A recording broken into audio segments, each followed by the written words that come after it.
बाळू मामांनी केलं मेलेल्या मुलीला जिवंत. 11 वर्षांची मुलगी मृत घोषित झाली आणि दुसऱ्या दिवशी सकाळी ती स्वतः उठून बसली. हे कसं शक्य आहे? कर्नाटकात हावेरीजवळ बंकापूर नावाचं गाव. मामा आपल्या धनगर बांधवांसोबत तिथे गेले होते. सगळं सुरळीत चालू होतं, पण अचानक कंपू मधील एक 11 वर्षांची मुलगी वारली.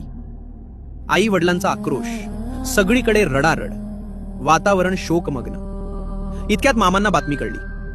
मामा शांतपणे लोकात आले आणि ठाम आवाजात म्हणाले, कोणी रडायचं नाही, गडबड करायची नाही, जणू काहीच घडलं नाही असं समजून आपापलं काम करा, पुढे काय होतं ते बघा.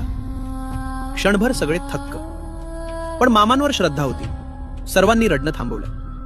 मामांनी त्या मुलीच्या देहावर एक धोतर झाकलं आणि ते स्वतः समाधी अवस्थेत गेले. एक रात्र, संपूर्ण दिवस, आणखीन एक रात्र, कोणीच हल्लं नाही. श्वास रोखून सगळे वाट पाहत होते. आणि दुसऱ्या दिवशी सकाळी जसं एखादं मूल झोपेतून सहज उठतं, तशी ती मुलगी अचानक उठून बसली. तुमच्या एका फॉलोमुळे बाळू मामांचे चरित्र जगभरात पोहोचेल. या पुण्यकार्यात सहभागी व्हा आणि आत्ताच पेजला फॉलो करा. जय बाळू मामा.